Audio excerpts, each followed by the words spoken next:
Okay, here we are, Matthew Russell Lee, Intercity Press, here at the Southern District of New York Courthouse. Today, Monday, June 2nd, 2025. We're heading in for day 14 of testimony in U.S.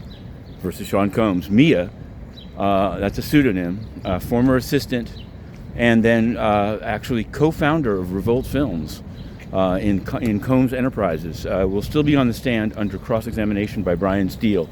Now, when last we broadcasted, on Friday, Steele was blasting away using previous Instagram posts by Mia to say, wait a second, if you said you were assaulted, why were you still praising him? Her explanation is that she worked there and these were part of her job and she was traumatized. Now, there's a dispute about posting birthday greetings, apparently very enthusiastic she did to Combs, that she didn't post. And they're going to say, well, you see, you can't say this was posting just to promote the company. This was a private thing. We're going to find out, I think, in a few short moments whether this will be shown to the jury. Whether it could be a tempest in a teapot. We'll have to see. Now, going forward in the day, they've said, there's a guy called Enrique Santos. There's a man named Eddie Garcia who will be, the prosecutors say, invoking his Fifth Amendment rights against self-incrimination. He'll get an immunity deal outside of the presence of the jury and then be testifying under subpoena. There's also going to be a custodian of hotel records and a guy to speak about videos and, I guess, authenticating videos. The week will proceed, and we're all over it.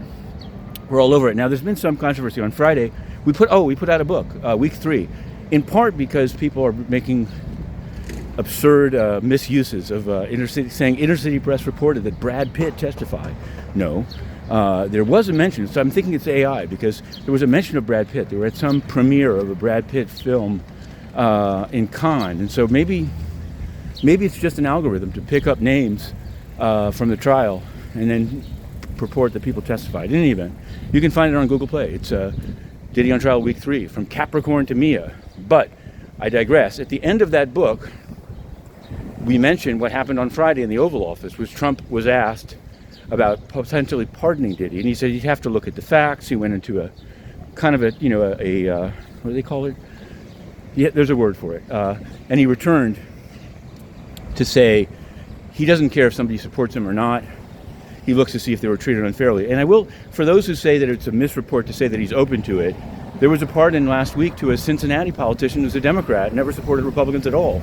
So I don't take it as you may. In any case, it's a thing that's out there. And this now connects to these 2 crypto cases here in SDNY. One is called Samourai. Samourai was the company, and Rodriguez is the defendant. And the other one is Roman Storm and Tornado Cash. Now, you'd think that these cases would be dropped, not just because of the administration's position on crypto, but because there's a FinCEN memo saying that what they did may not be illegal. But that's not, the Tornado Cash, that memo is not giving rise to new discovery.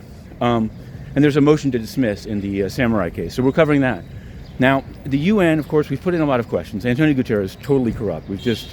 You've got to check this guy out. But there's another guy we don't report on much, who's called Volker Turk. He's the head of the UN Human Rights. Now, I knew him because he was kind of a staffer for Guterres when I was reporting on the UN, and when I was thrown out of there, he did nothing. And he's not a human rights guy at all. But he's actually a self-serving guy. We've received over the weekend from UN staff of his that he's not only trying to impose cuts, but his idea is to move significant operations to Austria, where he's from, and also to run for office in Austria. So you have somebody using public funds for public gain. Now, we've asked questions to you, and they won't answer them, but you can check it out yourself. We're going in, Intercity Press, to be continued.